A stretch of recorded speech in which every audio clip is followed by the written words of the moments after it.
तामसवाडी येथे गोवर रुबेला लसीकरणाचा शुभारंभ आज दिनांक 27 नोव्हेंबर रोजी सकाळी 10 वाजता मराठी मुलांची केंद्रशाळा येथे जिल्हा परिषद सदस्य रोहन पवार यांच्या हस्ते तर जिल्हा परिषद मराठी कन्या शाळेत पंचायत समिती सदस्य सुजाता पवार यांच्या हस्ते करण्यात आला। यावेळी माजी सरपंच हिरामन पवार, ग्रामविस्तार अधिकारी डी.बी. पाटील, रोहिदास पवार, विजय सोनार आदी उपस्थित होते। लसीकरणासाठी दोन्ही शाळेत 3 रूममध्ये व्यवस्था करण्यात आली होती। एका रूममध्ये सर्व विद्यार्थी बसवून तेथे शिक्षकांनी मुलांचे मनोरंजन केले, तर दुसऱ्या रूममध्ये लसीकरण व तिसऱ्या रूममध्ये लसीकरण झालेल्या मुलांसाठी मनोरंजनाचे कार्यक्रम घेण्यात आले। मराठी मुलांची केंद्रशाळा येथे पहिली लस यश पवन पवार या विद्यार्थ्याला दिली, तर कन्या शाळेतील रेवती संदीप पवार या विद्यार्थिनीला लस देण्यात आली। यावेळी रेवती पवार हिने आपल्या मधुर आवाजात गाणे म्हणून दाखवले। दरम्यान आरोग्य अधिकारी डॉक्टर योगेंद्र आनंदराव पवार यांनी लसीकरणाविषयी माहिती दिली। आरोग्य सेविका म्हणून केंद्र शाळेमध्ये मनीषा भरत पाटील, एस.बी. परदेशी, तर कन्या शाळेत आर.बी. पिंजारी व पी.एस. मोरे यांनी सेवा दिली व आशा सेविका म्हणून चित्राबाई पाटील, शोभाबाई पाटील, सुनीताबाई लिंगायत, देवकाबाई लिंगायत व अंगणवाडी सेविका विमलबाई पवार आणि लताबाई गडरी आदींनी काम पाहिले। यावेळी मुख्याध्यापिका अरुणा बाविस्कर व कन्या शाळेचे मुख्याध्यापक सुभाष गवडी तसेच शाळेतील स्टाफ व पालक आनंदा महाजन, पवन पवार, कैलास पवार, दादाभाऊ पाटील, इम्रान पिंजारी, रावसाहेब खैरनार, संजय मोरे, दिलीप चौधरी, उषाबाई सुतार, शोभाबाई बेलदार, सुनीताबाई चौधरी, कुसुमताई पवार, सोनालीबाई धोबी, शीतल महाजन, अनिता पाटील, वैशाली माडी, सुनंदा महाजन आदी उपस्थित होते।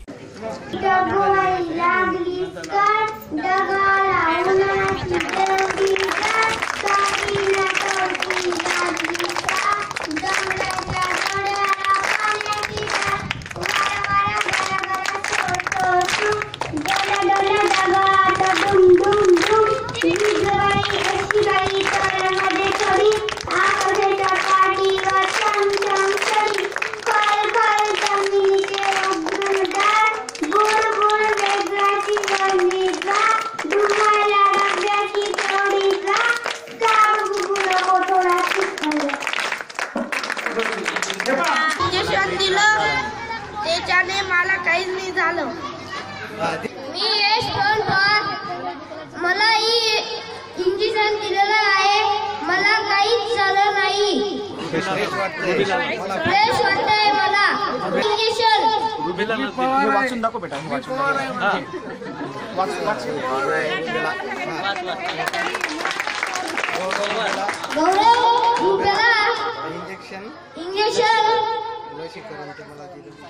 आज जे मला प्रमाणपत्र दिलं ते मी डॉक्टरांचा आभारी आहे। आज आपण आलो आहोत पारोळा तालुक्यातील तामसवाडी या गावात। आज तामसवाडी या गावामध्ये जिल्हा परिषद शाळेच्या विद्यार्थ्यांना गोवर रुबेलाची लस दिली जात आहे। तर त्या लससाठी आज आपल्या तामसवाडी गावातील आरोग्य केंद्राचे डॉक्टर योगेंद्र पाटील हे आलेले आहेत। तर त्यांना आपण विचारूया की या गोवर रुबेलामुळे काय फायदा आहे व मुलांना काय प्रतिक्रिया काही होतील का, याच्याविषयी आपण स्वतः तामसवाडीचे आरोग्य सेवक, आरोग्य अधिकारी, वैद्यकीय अधिकारी डॉक्टर योगेंद्र पवार यांच्याशीच बोलूया। डॉक्टर साहेब, आज आपण जी गोवर रुबेलाची लस देत आहात, तर या लसमुळे ह्या विद्यार्थ्यांना काय फायदा होणार आहे व ह्या मुलांना काही प्रतिक्रिया तर होणार नाही ना? महाराष्ट्र शासन आरोग्य सेवा यांच्या माध्यमातून व आज गोवर रुबेला लसीकरणाचा शुभारंभ आज आपण केलेला आहे। 9 महिन्यापासून तर 15 वर्षापर्यंत सर्व मुलं मुली यांना आपण ही लस त्वचेखाली सबक्युटेनियस टोचणार आहे। या लसीमुळे गोवर आणि रुबेला या आजारामुळे ज्या मुलांचा मृत्यू होतो त्याचा प्रतिबंध होणार आहे। या लसीचा कुठल्याही प्रकारचा दुष्परिणाम नाही। त्यामुळे आपण सुरुवातीला जिल्हा परिषदेच्या शाळा, नंतर माध्यमिक शाळा, अंगणवाड्या, नंतर बाह्य लसीकरण सत्र आणि सर्व प्रकारचे प्राथमिक आरोग्य केंद्र, जिल्हा रुग्णालय या ठिकाणी ही लस मोफत आपण उपलब्ध करून दिलेली आहे। 27 नोव्हेंबर पासून तर पुढील 1.5 महिन्यापर्यंत हे लसीकरण नियमित सर्व सरकारी दवाखान्यांमध्ये होणार आहे।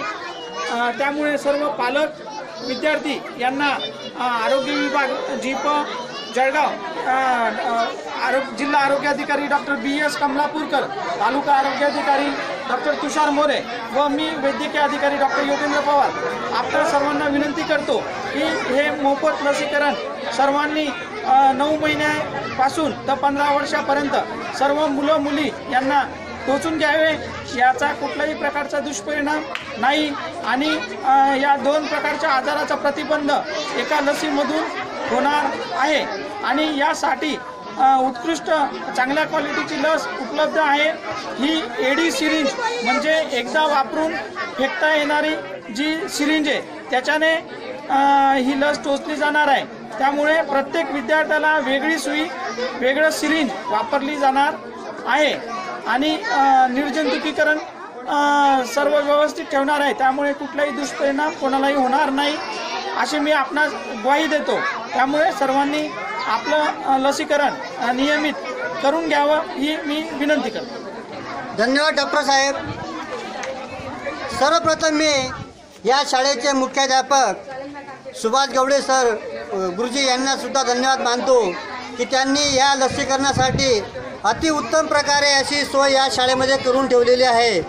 प्रथमतः या मुलांना जेवण दिलं गेलं व आता लस दिली जात आहे. त्यानंतर मनोरंजन म्हणून अंताक्षरी, TV पाहणे, गाणे म्हणणे असे प्रोग्राम देखील या शिक्षकांनी इथं आयोजित केलेला आहे. त्यामुळे मी त्यांचे SK TV तर्फे कॅमेरामॅन किशोर पाटील सह मी संजय पाटील तामसवाडी, डॉक्टर योगेंद्र पवार व सुभाष गवडे सर यांचे आभार मानतो.